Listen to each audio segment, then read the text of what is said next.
بسم اللہ الرحمن الرحیم الحمد للہ رب العالمین وبہ نستعین وصلی اللہ وسلم علی سید الانبیاء والمرسلین وعلی آلہ واصحابہ اجمعین ومن تبعہم باحسان الی یوم الدین، اما بعد۔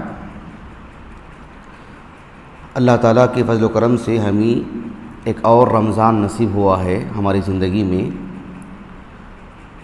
کسی شخص کی، ایک مسلمان کی زندگی میں اضافہ اللہ سبحانہ و تعالیٰ کی طرف سے کسی کو لمبی عمر ملتی ہے اور اللہ تعالیٰ اسے نیکی کی توفیق بھی دیتا ہے، تو وہ شخص اس شخص کے مقابلے میں زیادہ بہتر ہے جس کو اللہ رب العالمین نے کم عمر عطا کی۔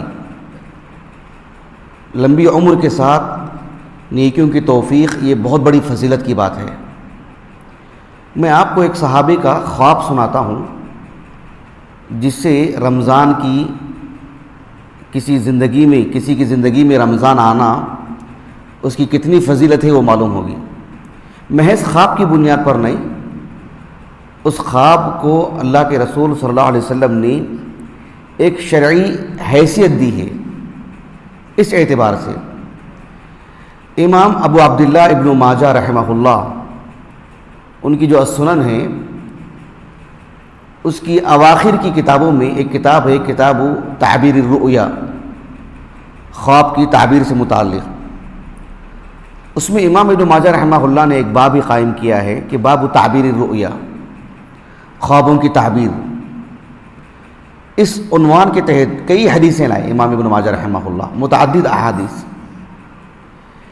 ایک حدیث مبارکہ وہ لے کر آئے جس میں طلحہ بن عبید اللہ رضی اللہ عنہ کا خواب ہے۔ یہ حدیث سندن صحیح ہے۔ امام ابن ماجہ رحمہ اللہ نے اس حدیث کو جس سند سے لائے ہیں وہ سند ضعیف ہے، اس لیے کہ یہ صحابی رسول طلحہ بن عبید اللہ رضی اللہ عنہ ہیں۔ ان سے جو صاحب روایت کرتے ہیں وہ ہیں ابو سلمہ ابن عبد الرحمن ابن عوف، بڑی شخصیت ہیں، عظیم عالم دین، لیکن علی ابن عبداللہ المدینی اور امام ابن یحییٰ ابن معین رحمہم اللہ اجمعین نے کہا کہ لم یسمع من طلحہ شیئا، انہوں نے طلحہ رضی اللہ عنہ سے کچھ نہیں سنا، ان سے تتلمذ ہی نہیں ہے ان کا۔ لیکن ایک قدیم عالم دین ہے، حافظ ابن حجر رحمہ اللہ کے معاصر، ابو العباس البوصیری رحمہ اللہ، 840 ہجری سن وفات ہے ان کا۔ انہوں نے ان کی جو اپنی کتاب ہے مصباح الزجاجہ فی زوائد ابن ماجہ، اس میں اس حدیث سے متعلق آپ نے تفصیلی کلام کیا ہے۔ جس کو یہ پڑھنا ہو وہ پڑھ لے۔ اسی طرح سے ہمارے اس دور کے علماء میں سے شیخ شعیب الارناؤت رحمہ اللہ، صحیح ابن حبان پر انہوں نے جو تحقیقی کام کیا ہے اس میں بھی انہوں نے بہت مفصل کام کیا ہے اس حدیث کی صحت کو بیان کرنے کے لیے۔ شیخ البانی رحمہ اللہ کا تفصیلی کلام تو مجھے نہیں مل پایا، البتہ صحیح موارد الزمان میں شیخ البانی نے صحیح لغیرہ ایسے حکم لگایا ہے۔ یہ حدیث صحیح ہے، یہ بتانا مقصود ہے مجھے۔ اب اس حدیث میں ہے کیا؟ طلحہ بن عبید اللہ رضی اللہ عنہ کہتے ہیں کہ رسول اللہ صلی اللہ علیہ وسلم کے پاس دو لوگ آئے۔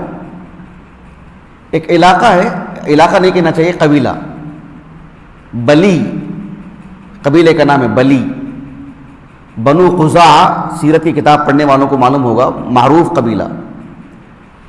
یہ جو مدینہ نبویہ سے عراق کی جانب جو جاتے ہیں، بنو طی کے قریب کا قبیلہ ہے وہ۔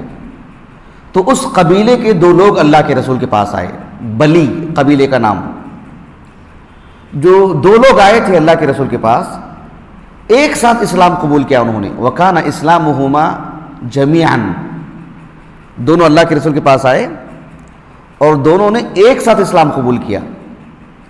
اب دلچسپ بات کیا ہے، طلحہ بن عبید اللہ رضی اللہ عنہ کہتے ہیں کہ فَكَانَ أَحَدُهُمَا اشد اجتہادا من الآخر، ان دونوں میں سے ایک ایسے تھے جو دینی کاموں میں بہت محنت کرتے تھے، دین کے ہر پہلو میں ان کی محنتیں نمایاں تھیں، دونوں میں سے جو ایک تھے وہ اتنے محنتی تھے وہ دین کے کاموں میں، کہا کہ فغزا المجتہد منہما فاستشہد، حتیٰ کہ اللہ کے راستے میں اپنی جان بھی قربان کر دی، دین کے معاملے میں بڑے محنتی تھے اور انتقال ہو گیا ان کا۔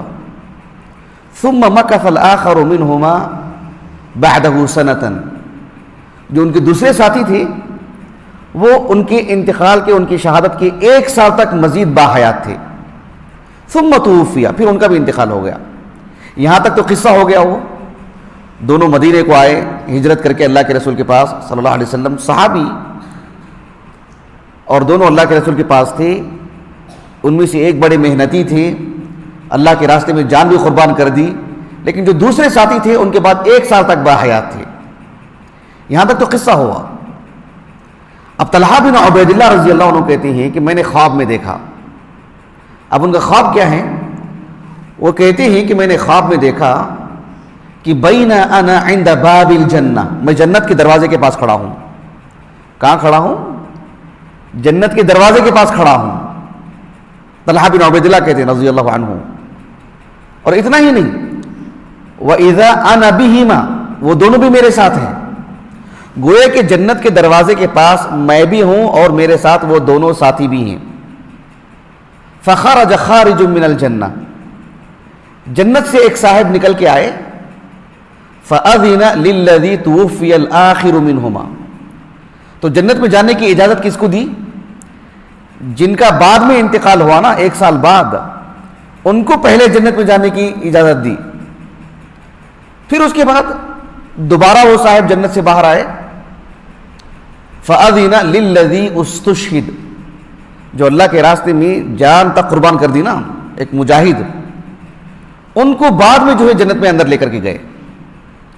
میں بھی کھڑا تھا وہاں پر، وہ میرے پاس آئے اور آ کر کے کہا کہ ارجع، تم یہاں سے جاؤ، فَإِنَّكَ لَمْ يَأْنِ لَكَ بَعْدَ، تمہارا وقت ابھی نہیں آیا ہے، یہ دونوں کا انتقال ہو چکا ہے اور ان کے لیے معاملہ ہے، تمہارا نہیں۔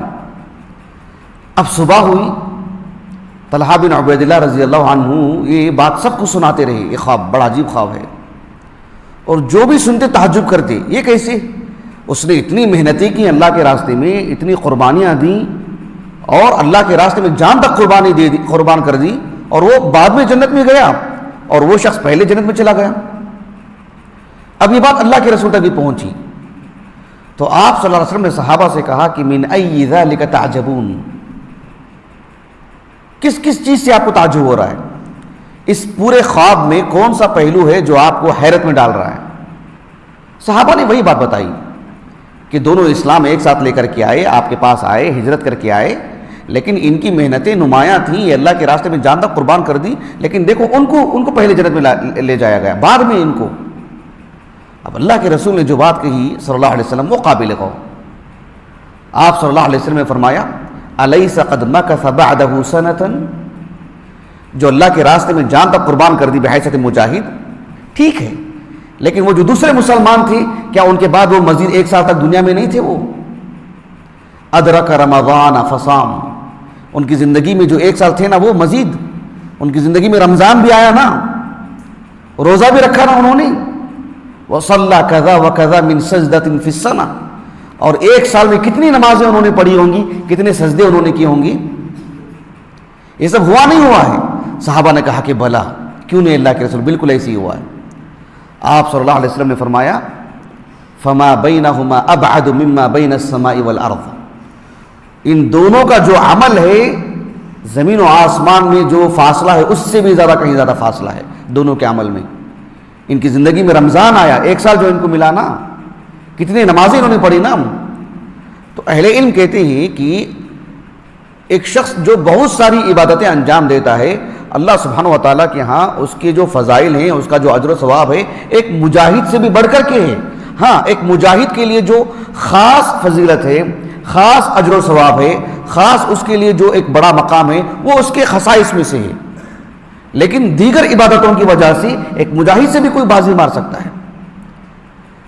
تو اس حدیث میں جو اللہ کے رسول نے کہا کہ ادرک رمضان فصام، تو میری اور آپ کی زندگی میں ایک اور رمضان آیا ہے، اللہ تعالیٰ کی طرف سے ایک اعزاز ہے۔ ہمارے جیتے جی پچھلے 1 سال میں کتنے لوگوں نے وفات پائی، اللہ نے مزید ہم کو ایک سال عطا کی ہے۔ یعنی ہمارے ہم عمر، ہمارے ساتھ جو یا مان لیجیے کہ اسلام کسی نے قبول کیا ہو یا ہمارے کوئی ہم عمر رہا ہو، اس کی محنتیں بھی بہت رہی ہو، لیکن اس کے باوجود بھی اللہ رب العالمین کسی کو ایک لمبی عمر عطا کرتے ہیں، زندگی میں 2-4 دن دیتے ہیں، تو وہ دن اگر اسلامی تعلیمات کی روشنی میں ہو تو اس کا اجر و ثواب اس سے بھی زیادہ ہو جاتا ہے۔ یہ اللہ تعالیٰ کی طرف سے عظیم احسان ہے۔ اللہ تعالیٰ ہمیں اس رمضان کو اللہ سبحانہ و تعالیٰ کی عبادتوں میں، اللہ تعالیٰ کی ریاضتوں میں اللہ تعالیٰ لگانے کی توفیق عطا فرمائیں۔ سبحانک اللہم و بحمدک، اشہد ان لا الہ الا انت، استغفرک و اتوب الیک۔